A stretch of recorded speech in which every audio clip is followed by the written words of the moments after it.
about to leave, already packing. Come with me, I'm not really asking. We'll get away to a place where we don't know. Hey guys, welcome back to our channel. Thank you guys so much for coming here to watch this video. In today's video, I'm going to be showing you how to make a glow-in-the-dark sublimation peekaboo t-shirt. So I hope you guys do enjoy this video. If you do, be sure to give me a big thumbs up and be sure to hit the red subscribe button so you guys don't miss any of our videos. This is the peekaboo shirt that I made about 3 weeks ago. But today I'm going to be making this inside image a glow-in-the-dark image. And before I get started, I want to show you guys the supplies that I'm going to be using in this video. First, you will need a t-shirt and then also some fabric for your sublimation to go onto. Today, since I am going to be sublimating on glow-in-the-dark vinyl, I will be just using another cotton black t-shirt, the same as this one, for the window of the peekaboo sublimation. When you're doing a regular peekaboo sublimation shirt, you will most likely be using a piece of polyester. But today, since we are using the glow-in-the-dark vinyl to sublimate onto, you can use regular 100% cotton because you are not sublimating directly to the fabric, you're sublimating to the vinyl. I have a 100% cotton Gildan t-shirt and then another one for the window. Then you will need some glow-in-the-dark HTV. This is the Sister HTV glow-in-the-dark vinyl. We did pick up ours at Michael's and I think it was like $20 for this one roll of vinyl. I will try to find a cheaper one on Amazon and I will leave that link down below if you guys are wanting to shop on Amazon for this. You might actually get it a lot cheaper on there. I decided to make this last minute, so I did have to run to Michael's and get it for $20. So let me go ahead and show you guys what it looks like up close so you guys know what it looks like.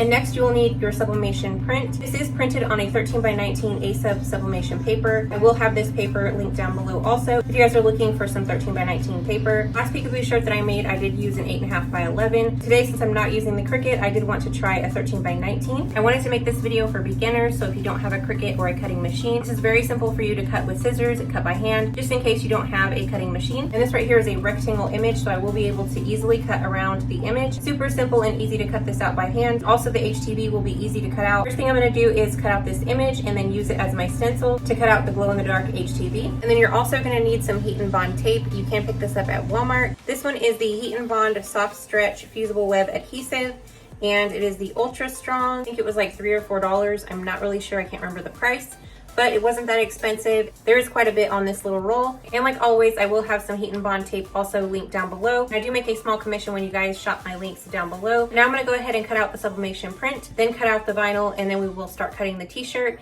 and getting it pressed on. And this glow-in-the-dark vinyl is 11.8 inches wide. I wanted to show you guys a size comparison. So there is our print, and here is the width of our HTV vinyl. So it's gonna be super easy to cut out, and we have plenty of room to cut.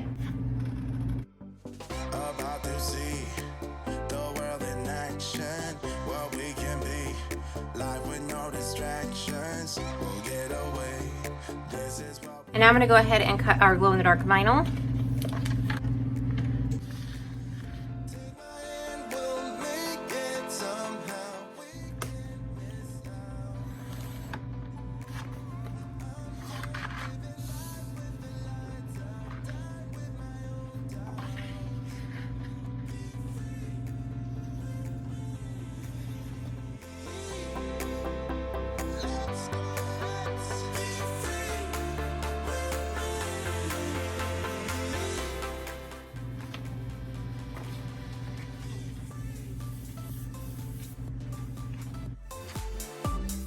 And now I have my black t-shirt that I'm going to be using for my window of the peekaboo shirt. And this is the piece of fabric that I'm going to be pressing my glow-in-the-dark vinyl to. So I'm going to be cutting a piece out of this black t-shirt, and I want it to be very close to the size of the print that we printed off. You want to allow about 5/8 inch all the way around the image, and that is to give us some extra space for the heat and bond tape to go. You do want to make sure that you allow enough space for your heat and bond tape, and then also when you go to cut your window on the other shirt, you want to make sure that you do allow enough space for the heat and bond to go. And you want to put this image anywhere on your fabric or your black t-shirt if you're doing it like me. I didn't want to have to go buy extra fabric, and I already bought 2 shirts, so I thought I would just use the fabric off of this shirt. So I'm going to be allowing about 5/8 inch extra on the edges of this image, so I do have some space for my heat and bond. I will be using this white pencil. You can use a fabric chalk that might work better, but since this is all I have, I will be using that today. And I'm just going to mark all the way down where I want to cut with my scissors. I do have a rotary cutter, but it is not working. For some reason, it's not cutting well.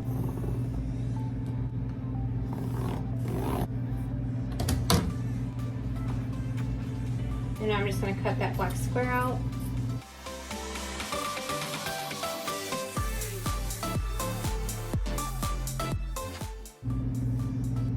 And now I have our other t-shirt, and you want to go ahead and turn this inside out.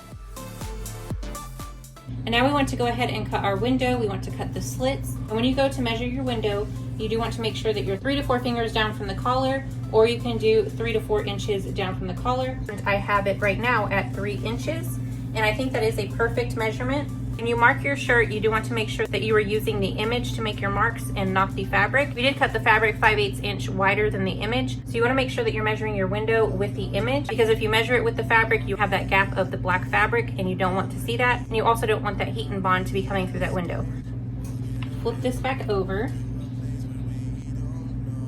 right about there, and try to get it centered on the shirt. And now you can start marking, and this is just so you know where to cut your slits.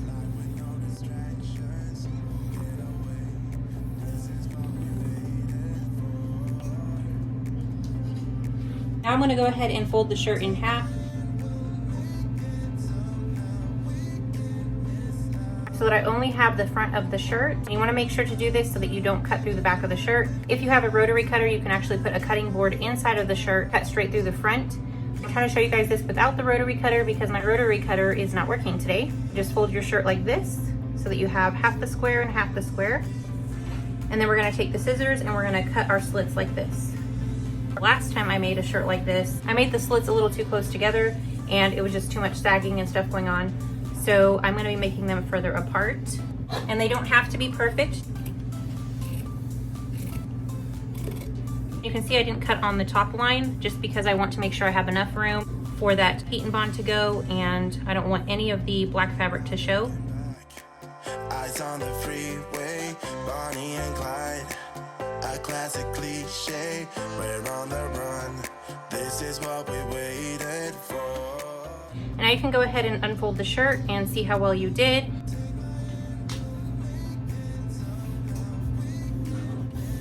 Hopefully you guys can kind of see what it looks like.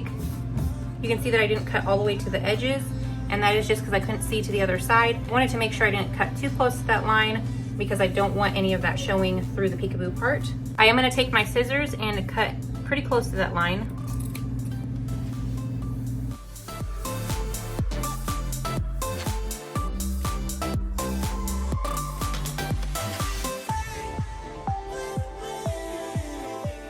That looks good. You want to say hi to Selina? Selina just got off the bus. She wanted to say hi to you guys. All right, let me finish this up, okay, and then I'll play with you. And my press is preheated at 310 degrees, and that is because we are pressing our glow-in-the-dark vinyl. You do want to have your press at a low temperature so that you don't accidentally burn your vinyl. And I have my square piece of black fabric. I'm just going to press this for a few seconds just to get it nice and flat and warm. And here is my glow-in-the-dark vinyl. Since we didn't have to do any weeding, you're just going to be leaving this shiny transfer side on. I didn't have any weeding to do, so of course you're just going to leave that on there. And that shiny side is going to be up facing you, just like with any other vinyl. And you want this matte side down on the fabric. I'm going to lay it over your piece of fabric and just try to get it nice and centered. And then you want to take your Teflon sheet, or you can take a piece of butcher paper and put it over all of this. You're just going to be tacking this vinyl on just for a couple of seconds. So, or like a few seconds. You don't want to press it the full amount that you would normally do for vinyl. You're just trying to get it tacked on because you do have to sublimate onto this vinyl as well, and you don't want to burn this vinyl. And now that plastic shiny transfer sheet should come off really easily.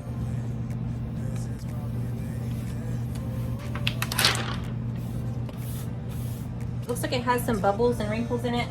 So I'm going to try to press it for about 2 more seconds just to get that wrinkle out. It looks like it came out really nice. So now we can go ahead and take our sublimation print, and we're going to turn it over good side down onto that vinyl and just try to get it lined up as best as you can. And I did forget to go ahead and turn my press up to 380 degrees, and that is what you're going to be sublimating on. And now my press is at 380 degrees, and we can go ahead and press our sublimation print on. And so I have my fabric, I have my sublimation print. Then you want to grab your butcher piece of paper and lay it over the top of all of this. Okay, yeah, I don't think I'm going to tape it. And we're going to go ahead and press for 50 seconds.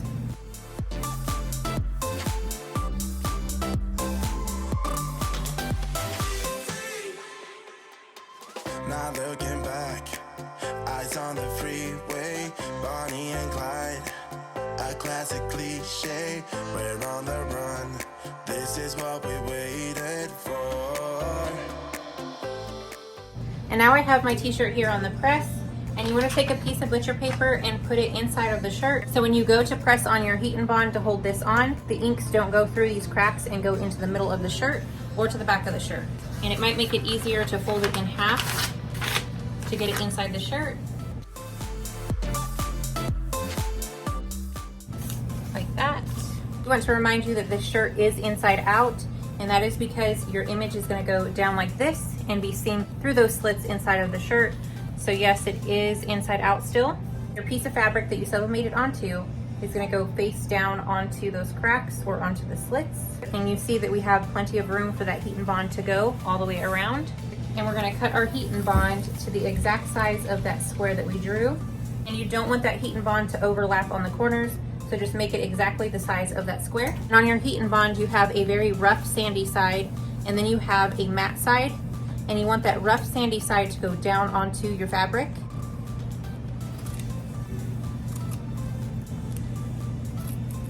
And now we're gonna put it rough side down, and then I'm gonna tape it with some heat tape so it doesn't unroll. And I made sure that the rough side is down, and I'm gonna center this tape right on that line. And we're not gonna overlap the corners, we're just gonna put them right flat with each other. I'm gonna show you guys what it looks like before I tack it on. So it's gonna go like this. And now all you want to do is tack on this heat and bond tape. Since my press is already at 380 degrees, I am just gonna be tacking it on at 380 degrees for about 3 seconds to get this nice and sticky, and then you will remove this paper backing. So I have another piece of butcher paper, and I'm gonna lay it right over all of that. And we're gonna press for 3 seconds, 2 to 3 seconds. And we're gonna check and see if we can take that backing off.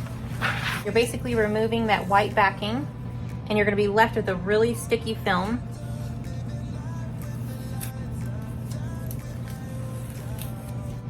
So it's actually very sticky right now.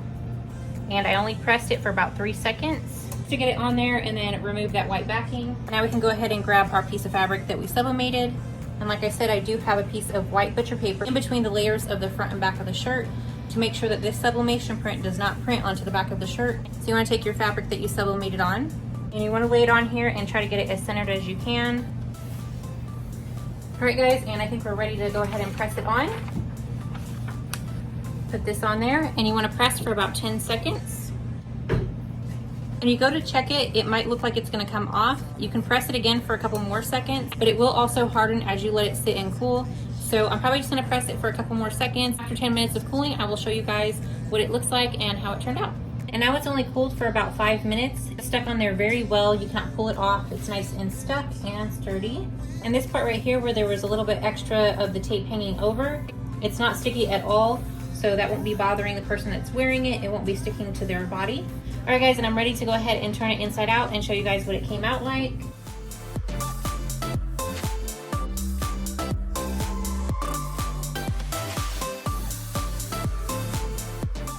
All right guys, I am loving how it turned out. Go ahead and take the camera off the tripod and show you guys how it looks up close. I think it actually came out really nice. I didn't expect it to turn out that well. And once again, this is glow-in-the-dark vinyl, so I'm gonna be showing you guys at the end of this video what it looks like in the dark. I'm probably gonna charge this glow-in-the-dark vinyl for a little bit. Just get it exposed to more light so that the glow-in-the-dark will actually shine brighter. All right guys, so before I wash it, I wanna go ahead and show you what it looks like in the dark. And I think it looks really cool. It looks so much better in person, but I did want to show you guys what the glow in the dark looked like.